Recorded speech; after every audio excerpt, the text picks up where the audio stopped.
Doctor प्रकाश मराठे, अध्यक्ष Indian medical association Pune, त्याचप्रमाणे अध्यक्ष महाराष्ट्र राज्य नेत्रतज्ञ संघटना।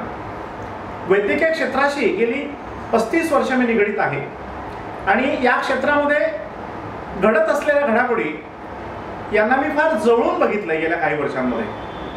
30 ते 35 वर्षापूर्वी वैद्यकीय पेशाकडे बघितला जाणारा समाजाचा जो दृष्टिकोन होता आणि आजच्या परिस्थितीतला यामध्ये जमीन आसमानाचा फरक आहे। वैद्यकीय पेशाला आपण नोबेल प्रोफेशन म्हणतो किंवा बऱ्याचदा समाजाकडून पेशंटकडून त्यांची देव म्हणून गणना व्हायची किंवा अजूनही होते। परंतु मी या निमित्ताने समाजाला असं सांगू इच्छितो की डॉक्टर्स म्हणे देवही नव्हेत, देवदूतही नव्हेत, तत्वतच ते दानव पण नव्हेत। लक्षात घ्या, त्या वैद्यकीय व्यावसायिकांना, डॉक्टरांना आपण मनुष्य म्हणून, माणूस म्हणून समजून घेऊया। वैद्यकीय क्षेत्र जरी असलं तरी आजकाल कुठलीही व्यक्ती जन्माला येताना अमरपट्टा घेऊन जन्माला येत नाही। मृत्यू हा कधी ना कधी घडलेलाच, लिहिलेलाच असतो प्रत्येकाच्या नशिबात। मग हा मृत्यू दुर्दैवाने हॉस्पिटलमध्ये डॉक्टरांच्या उपस्थितीत झाला तर समाजाने एवढं आक्रमक व्हायची काय गरज आहे?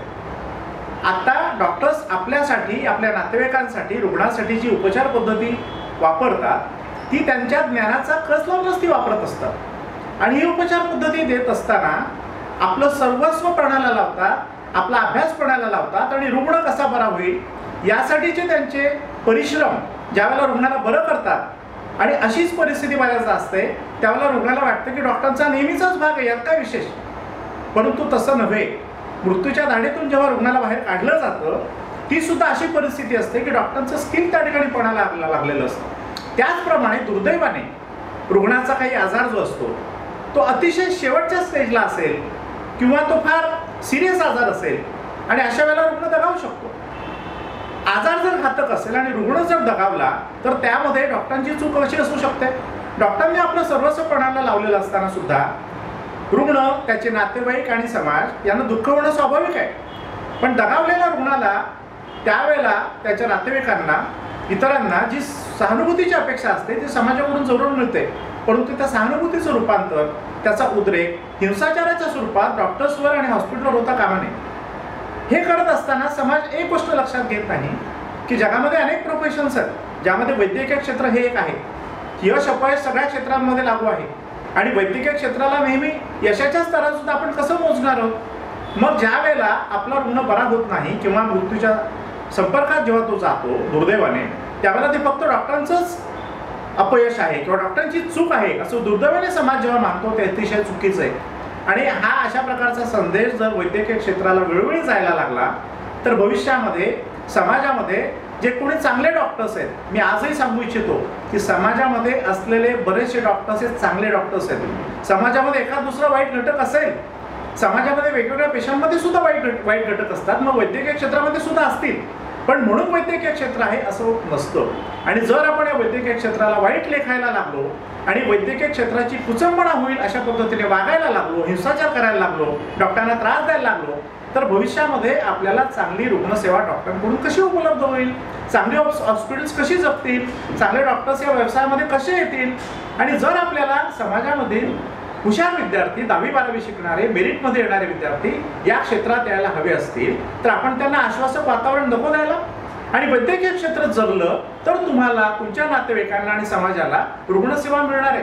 जर वैद्यकीय क्षेत्रच नसेल आणि डॉक्टर्सच नसतील तर आपल्याला कशा प्रकारची वैद्यकीय सेवा आपण अपेक्षित करू शकतो? लक्षात ठेवा, आज तुमच्या आमच्या प्रत्येकाच्या कोणाचा तरी जवळचा माणूस हा वैद्यकीय क्षेत्रातला असेल तर त्याच्या भूमिकेत जाऊन बघा। आज तो संपूर्ण कुटुंबाला आपल्या जीवनातला जो वेळ आहे तो देऊ शकत नाही।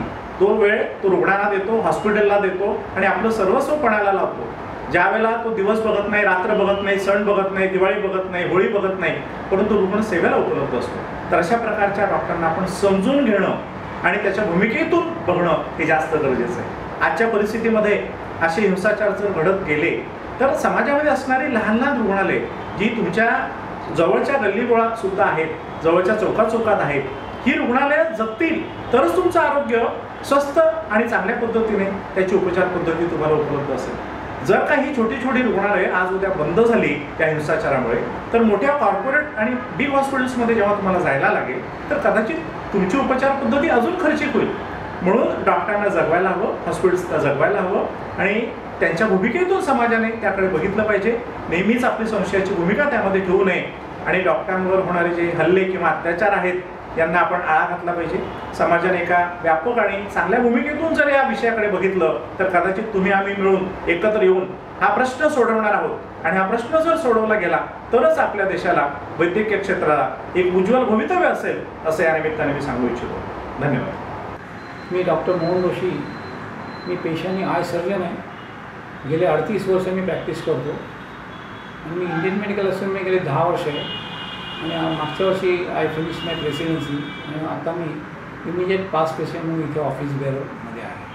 पेशंटच्या मनात अशा शंका असतात की डॉक्टर उगाचच तपासण्या करतात आणि त्यामुळे खर्चात आपल्याला टाकतात.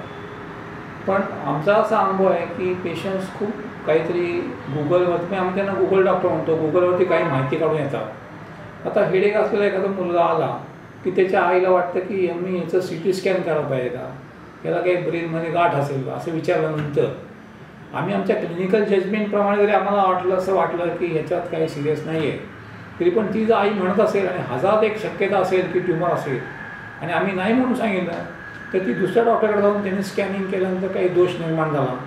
त्यामुळे असं जर त्यांनी सजेशन आम्हाला दिलं असेल की बाबा हेडेक आहे स्कॅनिंग करू का, तर आम्ही चक्क सांगतो की तुम्हाला वाटतं करून घ्या. उगाच तपासण्या केल्या जातात असं एक जी समजूत आहे तर ती मला तर स्वतः काय माझ्या प्रॅक्टिसमध्ये काय खरी वाटत नाही. गरज असेल तरच आम्ही त्या तपासण्या करतो. पण तपासण्या काही वेळेला का केल्या जातात की पेशंटने जर शंका काढली की हे असेल का ते असेल का, तर आम्ही सांगतो तुम्हाला वाटलं आपण करून घेऊ आणि मग त्या केल्या जातात आणि त्या नॉर्मलांना मग त्यांना असं वाटतं की यांनी कशाला काय, असं बरेच वेळा पाहायला मिळतं. नमस्कार, मी डॉक्टर नितीन बगले. मी अस्थिरोग तज्ज्ञ, Pune orthopaedic society, Maharashtra orthopaedic society, hospital board of India Pune चॅप्टरचा माजी अध्यक्ष. डॉक्टरांवर होणारे हल्ले, रुग्णालयांवर होणारे हल्ले ही सध्या आमच्या दृष्टीने अतिशय चिंतेची आणि गंभीर बाब झाली आहे. जन्मानंतर मृत्यू ही एकच शाश्वत गोष्ट आहे आणि सर्वांनाच माहिती आहे की आपले जवळचे, आपले नातेवाईक, आपले मित्र कधी ना कधी इहलोकी जाणार आहे. दुर्दैवाने असा मृत्यू जर हॉस्पिटलमध्ये आला तर त्याला डॉक्टरांचा निष्काळजीपणा जबाबदार धरणं हे अत्यंत गैर आहे. डॉक्टरांना आपलं काम करण्यास भय निर्माण झालेला आहे. अशा भीतियुक्त वातावरणामध्ये योग्य निर्णय घेणं जे पेशंटच्या हिताचे असू शकतील हे सुद्धा आता आम्हाला भीतीदायक वाटायला लागलं आहे. याचे दूरगामी परिणाम निश्चितच हानिकारक असणार आहेत. आज भारतातली वैद्यकीय सेवा ही आंतरराष्ट्रीय पातळीवर जगन्मान्य आहे.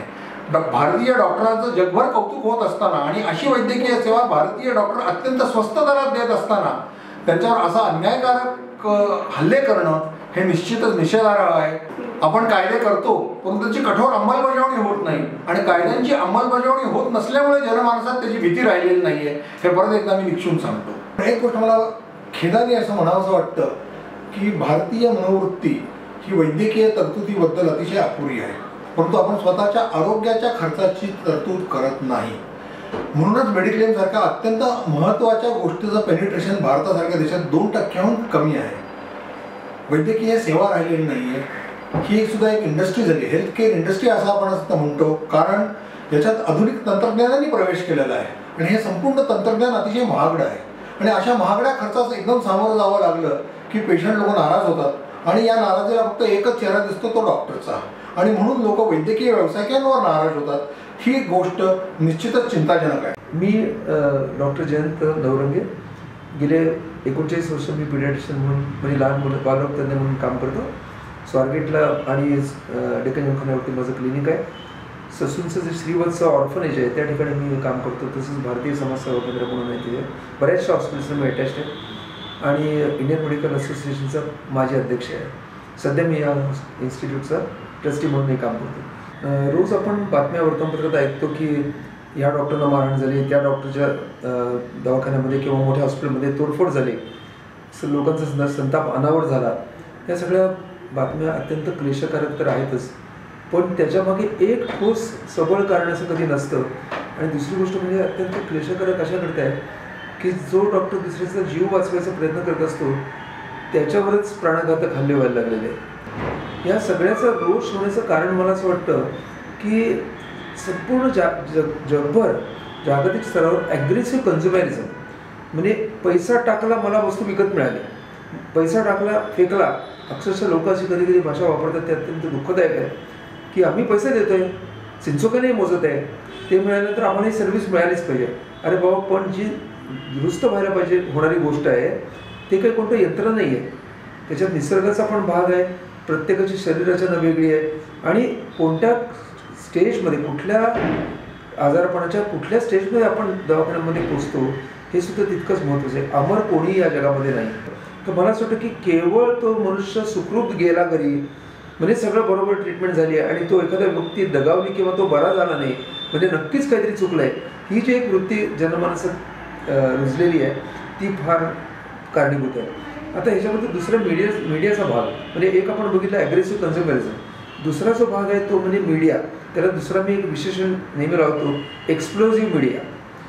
याच्या संबंधी एक नमूद करण्यासारखी गोष्ट मला वाटते की पत्रकारांच्या कोर्समध्ये असं नेहमी जोकिंगली सांगितलं जातं की कुत्रा माणसाला चावला ही न्यूज नाही, माणूस कुत्र्याला चावला ही न्यूज होते.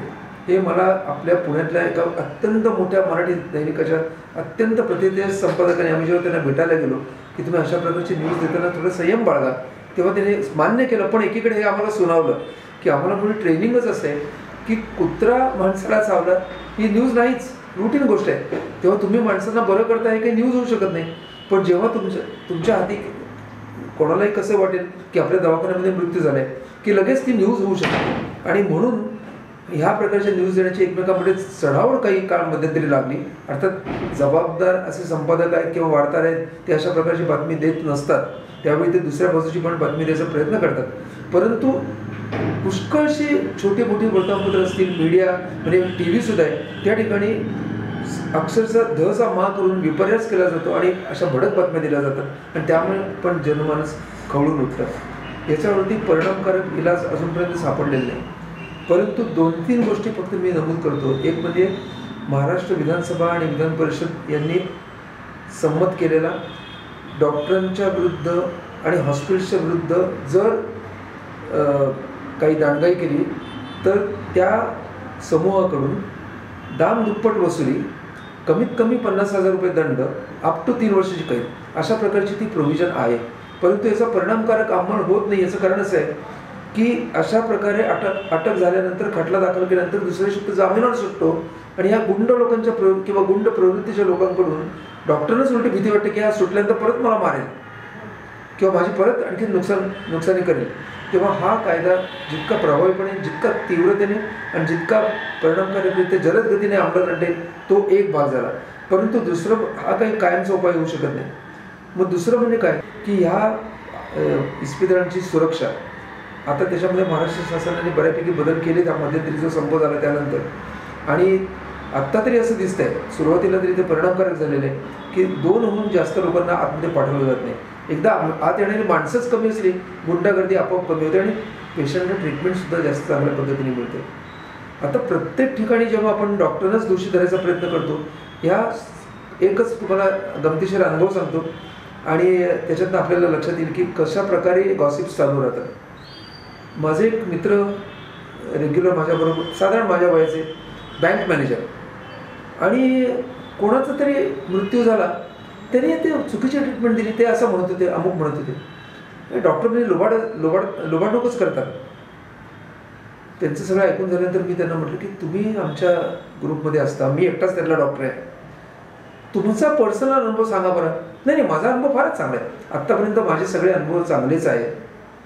म्हटलं मग तुम्ही त्यांना उभारून सांगायला पाहिजे होतं. जेव्हा हे लोक सांगतात, तुमच्याशी गप्पा मारतात की डॉक्टर लोक लुटायलाच बसलेले आहेत, कारण नसताना ट्रीटमेंट देतात, कारण नसताना इन्व्हेस्टिगेशन करतात, कारण नसताना ॲडमिट व्हायला लावतात, तर माझा अनुभव असा नाही हे तुम्ही सांगितलं का तिथे?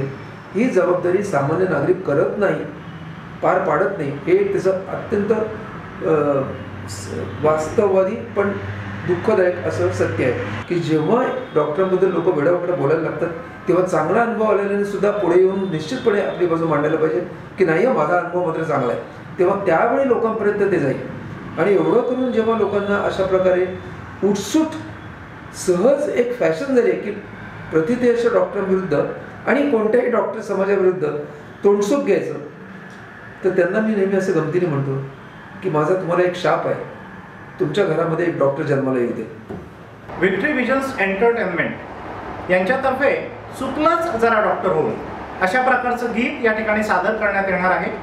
बऱ्याचदा आम्ही डॉक्टर मंडळी डॉक्टरांवर होणारे हल्ले किंवा अत्याचार याच्या विरुद्ध आमची मतं मांडत असतो, परंतु समाजात असलेल्या सेलिब्रिटींनी गायनाच्या माध्यमातून नवीन वैद्यकीय क्षेत्रात येऊ पाहणारा तरुण असेल, डॉक्टर नुकताच झालेला एखादा तरुण असेल, किंबहुना आपलं वैद्यकीय क्षेत्रात 10, 20, 25, 30 वर्ष घालवलेला डॉक्टर असेल, त्या सगळ्यांच्या व्यथा या गीताच्या माध्यमातून मांडण्यात आलेल्या आहेत. अतिशय सुंदर असं भावनेला हात घालणारं हे गीत आहे आणि आपण सगळ्यांनी जरूर हे ऐकावं. आणि मला आशा वाटते की या गीताच्या माध्यमातून समाज परिवर्तनाचं काम निश्चितच घडेल असं मला वाटतं. तेव्हा या खिन्न मनास वाटत चुकलंच जरा डॉक्टर हो, चुकलंच जरा डॉक्टर हो, चुकलंच जरा